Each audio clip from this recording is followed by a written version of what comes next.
dunia ini akan membuat kita jauh dari Allah Subhanahu wa taala kecuali adalah zikir kepada Allah, kecuali di mana dunia ini membawa kita ingat kepada Allah Subhanahu wa taala.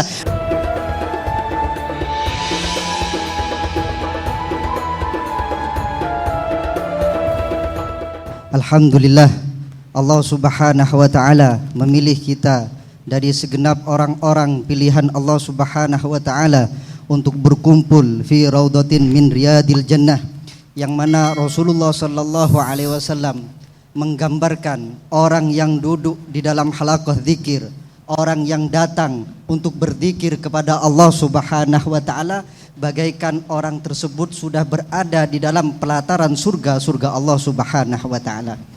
Bagaimana tadi diceritakan Al-Habib Muhammad, beliau ingin makan dengan Rasulullah sallallahu alaihi wasallam di surga Allah Subhanahu wa taala. Begitu pula para sahabat Rasulullah sallallahu alaihi wasallam. Ketika seorang sahabat ditanya oleh tabi'in, "Sif lana Nabi sallallahu alaihi wasallam." Coba gambarkan kepada kami, wahai para sahabat, gambarkan kepada kami bagaimana gambaran sif lanal jannah. Para sahabat coba gambarkan kepada kami bagaimana surga yang disifati oleh Nabi besar Muhammad sallallahu alaihi wasallam. Maka sahabat tadi mengatakan fiha Rasulullah sallallahu alaihi wasallam. Jadi sahabat menjadikan surga bagi para sahabat Rasulullah sallallahu alaihi wasallam adalah dzatiyah Rasulullah sallallahu alaihi wasallam. Bahkan dikatakan bagaimana Sayyidina Sauban ketika sakit. "Kenapa engkau sakit ya Sauban?" kata Rasulullah sallallahu alaihi wasallam. Beliau bingung, apakah Rasulullah ketika nanti aku ditakdirkan masuk surgamu, apakah aku akan bisa melihatmu di surga Allah Subhanahu wa taala. Beginilah para sahabat menjadikan dzatiyah, akhlakiyah, ilmiah baginda Nabi besar Muhammad sallallahu alaihi wasallam adalah surga yang hidup di tengah-tengah bumi sebelum nanti surganya Allah di akhirat.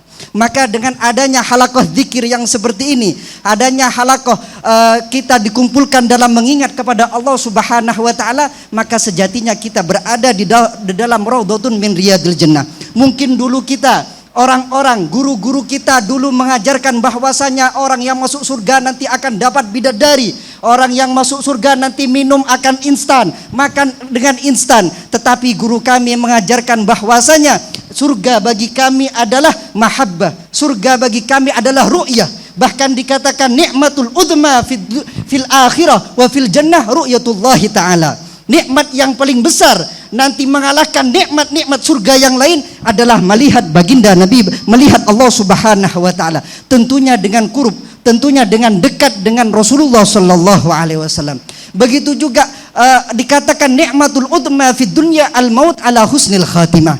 Bahwasanya nikmat yang paling besar nanti di dunia ini adalah bagaimana kita mati dalam keadaan husnul khatimah. Ini yang hanya kita minta kepada Allah Subhanahu wa taala.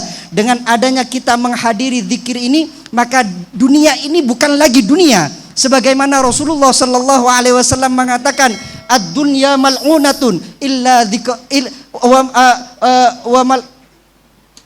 wa mal'unun ma fiha illa dzikrullah aw aliman aw muta'alliman."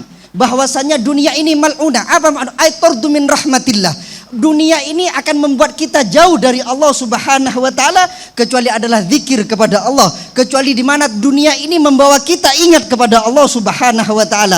Dunia yang bisa mengingat kita kepada baginda Nabi besar Muhammad sallallahu alaihi wasallam, atau ilmu di mana ilmu tersebut membawa kita kepada dekat kepada baginda Nabi besar Muhammad sallallahu alaihi wasallam. Semoga dengan hadirnya kita di sini mendapatkan barokah para aulia, para ulama, para habaib. Semoga kecintaan kita diakui oleh baginda Nabi besar Muhammad sallallahu alaihi wasallam. Kita tidak ada di zaman baginda Nabi besar Muhammad sallallahu alaihi wasallam, tetapi kita ada di silsilah, ada di dzurriyyah, ada di depan para dzurriyyah Rasul sallallahu alaihi wasallam, yang mana ini akan menjadikan kita tersambung kepada baginda Nabi besar Muhammad sallallahu alaihi wasallam. Wal afu minni. Assalamualaikum warahmatullahi wabarakatuh.